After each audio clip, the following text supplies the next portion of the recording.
एक योद्धा जिसने अकेले ही सैकड़ों शत्रुओं को परास्त कर दिया हो। एक ऐसा वीर जिसका लक्ष्य कभी चूका नहीं, जिसकी धनुष की टंकार से आसमान भी कांप उठे। हाँ, हम बात कर रहे हैं महाबली अर्जुन की। लेकिन क्या आप जानते हैं कि इस महायोद्धा को हराने का साहस और शक्ति किसके पास थी? क्या सच में ऐसा कोई योद्धा था जो अर्जुन को चुनौती दे सकता था? क्या वह कोई देवीय शक्ति थी, या फिर एक ऐसा मानव जिसने असाधारण तप और साधना से अर्जुन को मात देने की क्षमता पाई थी? महाभारत के युद्ध में अर्जुन का पराक्रम, उसका धैर्य, उसकी रणनीति, ये सब तो जग जाहिर हैं। लेकिन ऐसे कौन से योद्धा थे जिन्होंने अर्जुन को चुनौती देने का प्रयास किया, जिन्होंने उसके साहस और कौशल को अपने शौर्य से मापने का दुस्साहस किया? इस वीडियो में हम आपको बताएंगे उन गुप्त योद्धाओं के बारे में जिनके पास अर्जुन को हराने की सामर्थ्य थी। उन कथाओं को खोदेंगे जो शायद आपसे छिपी रह गईं। जानेंगे वो रोचक पहलू जो महाभारत के उस स्वर्णिम इतिहास में छुपे हैं। चलिए दोस्तों, वीडियो शुरू करते हैं। इस संसार में ब्रह्मा, विष्णु, महेश के अतिरिक्त हर कोई परास्त किया जा सकता है। केवल यह तीन ही अजय हैं। अर्जुन अजय थे, उन्हें कोई भी हरा नहीं सकता था। किंतु महाभारत में ही ऐसे कई किस्से हैं जिसमें यह वर्णन किया गया है कि अर्जुन परास्त हुए हैं। ना कि सिर्फ परास्त हुए हैं, बल्कि अर्जुन महाभारत के पूर्ण काव्य में 4 बार मृत्यु को प्राप्त हुए हैं। उसमें से 3 बार उन्हें पुनः जीवन दान मिला है। एक मनुष्य को केवल शस्त्र से ही नहीं, बल्कि बुद्धि से भी हराया जा सकता है। महाभारत के महान काव्य के अनुसार अर्जुन को बुद्धि से 1 बार और शस्त्र से 2 बार मृत्यु के मुख में छोड़ा गया है। आइए जानते हैं इस अद्भुत घटना को। यह घटना वनवास के दौरान की है, जब श्री कृष्ण ने अर्जुन को दिव्यास्त्र प्राप्त करने के लिए इंद्र एवं शिवजी की घोर तपस्या करने की अनुमति दी थी। इंद्रदेव को प्रसन्न करने के पश्चात अर्जुन शिवजी की घोर तपस्या में लीन थे। शिवजी ने अर्जुन की परीक्षा लेने के हेतु पृथ्वी पर एक शिकारी के रूप में अवतार लिया और अर्जुन की ओर आते हुए एक राक्षस रूपी सूअर का वध किया। किंतु उसी समय अर्जुन ने भी उसी सूअर पर अपना तीर छोड़ा था। अब उस सूअर की मृत्यु अर्जुन के बाण से हुई या महादेव के बाण से हुई, इसका निश्चय कैसे हो? हम और आप यह जानते हैं कि उस सूअर का वध महादेव के तीर से हुआ था। किंतु अभिमानी अर्जुन का यह विश्वास था कि उस सूअर का वध उनके बाण से हुआ है, और एक सामान्य शिकारी की क्षमता नहीं है कि वह अर्जुन से पहले किसी शिकार का शिकार कर ले। इस अभिमान की वजह से अर्जुन ने उस शिकारी को चुनौती दी। महादेव ने अर्जुन सभी प्रकार के शस्त्र और अस्त्र विद्या में परास्त किया। यही नहीं, अर्जुन को उन्होंने बाहुबल की परीक्षा करने का भी मौका दिया, और तभी महादेव ने उसे इतनी बुरी तरह से घायल किया कि अर्जुन वहीं मृत्यु को प्राप्त हो गए। यदि काव्य को ठीक से पढ़ा जाए तो ऐसा प्रतीत होता है कि उस वक्त अर्जुन की सचमुच मृत्यु ही हो गई थी, और शायद यह महादेव की एक लीला थी, क्योंकि अगर यदि मनुष्य को स्वर्ग लोक जाना है तो उसका मृत्यु को प्राप्त होना आवश्यक है। इसी कारण शायद जानबूझ के महादेव ने अर्जुन को मार दिया था, ताकि वह संकोच स्वर्ग प्रस्थान कर सके और सारे दिव्यास्त्र का ज्ञान प्राप्त कर सके। विद्या पूर्ण होने पर महादेव ने उन्हें पुनर्जीवित कर दिया और इनाम स्वरूप पाशुपतास्त्र भी दिया। यह पहली बार है जब अर्जुन की महाभारत में मृत्यु हुई थी। अर्थात महादेव में इतनी शक्ति थी कि वह अर्जुन का वध कर सकते हैं, बल्कि महादेव चाहे तो महाभारत के किसी भी पात्र का वध कर सकते थे, शिवाय श्री कृष्ण के।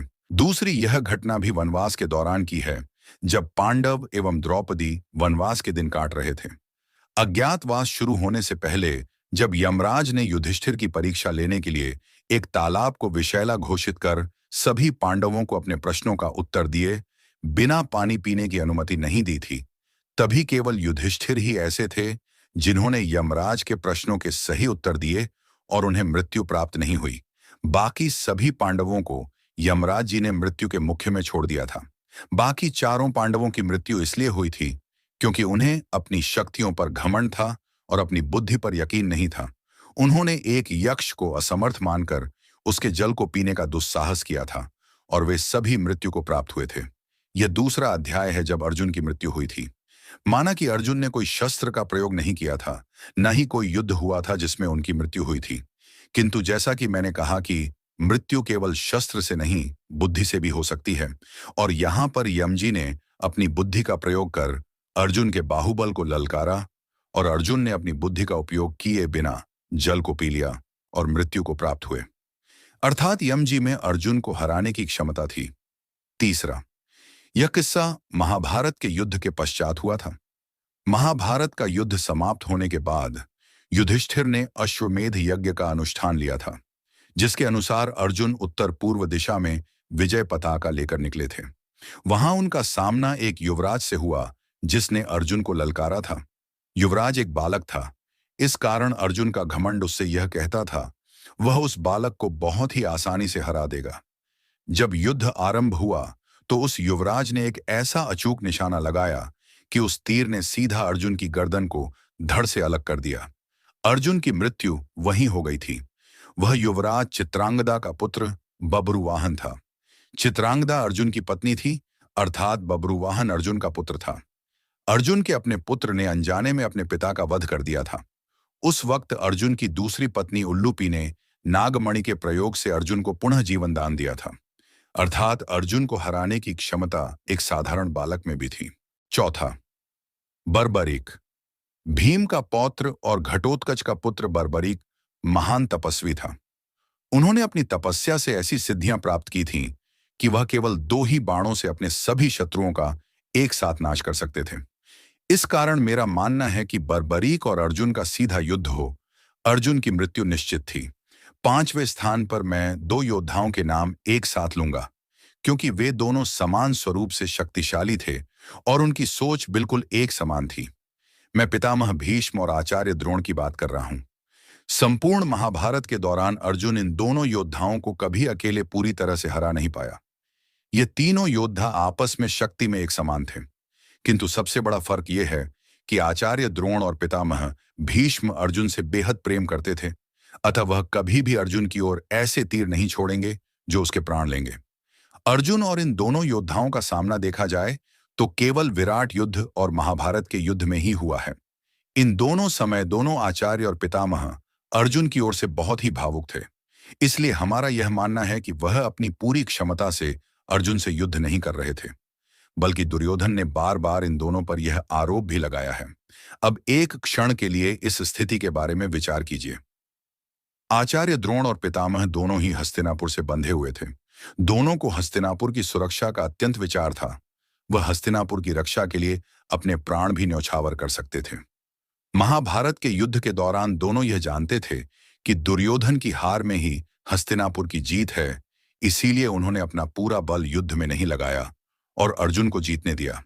अब एक क्षण के लिए यह सोचिए कि द्यूत क्रीड़ा के बाद वनवास जाने की बजाय पांडवों ने हस्तिनापुर पर आक्रमण कर दिया होता, जैसा कि पांचाल राज्य और द्रौपदी के पिता चाहते थे, तो पितामह भीष्म और द्रोण अपनी पूरी ताकत से हस्तिनापुर की रक्षा करते और उस वक्त कदाचित अर्जुन उन्हें परास्त करने में असफल होता। यह हमारी अपनी मान्यता है कि उस वक्त अगर अर्जुन ने हस्तिनापुर पर आक्रमण किया होता तो पितामह भीष्म अकेले या द्रोणाचार्य अकेले ही अर्जुन का वध कर सकते थे। अगर वध नहीं कर सकते थे तो निश्चय ही उसे हरा सकते थे, परंतु ऐसा कुछ हुआ नहीं और अर्जुन ने अपने धर्म का पालन किया और 14 वर्ष वनवास चले गए। इसीलिए इन दोनों ने महाभारत के दौरान अपने प्राण को त्यागना ही स्वीकार किया। इस सोच का कुछ प्रमाण भी बताते हैं।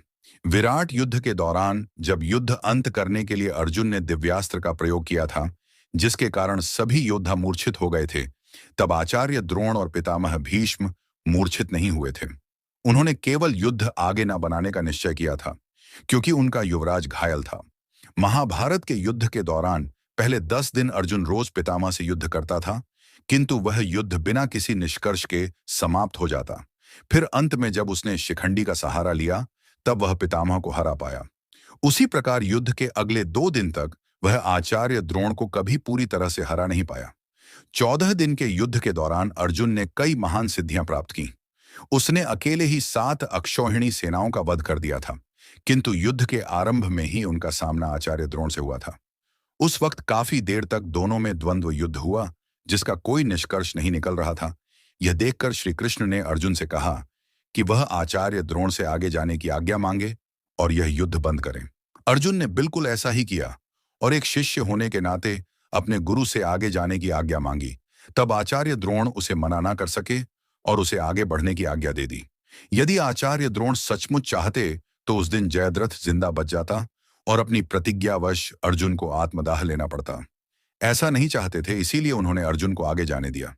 तो देखा जाए तो आचार्य द्रोण और पितामह दोनों में ही अर्जुन को हराने का सामर्थ्य था। छठवां, अर्जुन को कदाचित अश्वत्थामा भी हरा सकता था।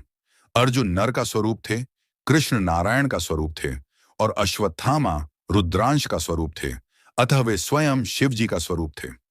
महाभारत के युद्ध के दौरान जब अश्वत्थामा को यह पता चला कि उनके पिता की मृत्यु हो चुकी है, तो वह आग बबूला हो गए। अपने क्रोध में उन्होंने पांडव सेना की ओर नारायण अस्त्र छोड़ दिया। अब उस वक्त श्री कृष्ण ने पूरी पांडव सेना को कहा कि नारायणास्त्र से बचने का केवल एक ही उपाय है कि वह अपना शास्त्र छोड़ दें और नारायण अस्त्र के शरण में चले जाएं। यह राज अर्जुन नहीं जानता था। यदि यह सोचा जाए कि बिना श्री कृष्ण के सिर्फ अश्वत्थामा और अर्जुन का युद्ध हो, तो एक समय ऐसा आएगा जब अश्वत्थामा नारायण अस्त्र का प्रयोग करेगा और अर्जुन की हार हो सकती है। इसलिए हमारा यह मानना है कि अश्वत्थामा में भी अर्जुन को हराने का सामर्थ्य था। इसके बाद एक और किस्सा है जिसमें कुछ लुटेरों ने मिलकर अर्जुन को परास्त किया है, किंतु वह किस्सा मैं इस वीडियो में शामिल नहीं करूंगा, क्योंकि उस वक्त तक अर्जुन अपनी सारी अलौकिक शक्ति खो चुका था। उस वक्त तक श्री कृष्ण धरती को छोड़ चुके थे, नारायण नर को छोड़कर जा चुके थे, कारण अर्जुन की सारी शक्तियां लुप्त हो गई थीं। उस वक्त अपने गांडीव की प्रत्यंचा तक नहीं चला पा रहा था। तो सच देखा जाए तो वह अर्जुन नहीं था जिसको लुटेरों ने हराया था।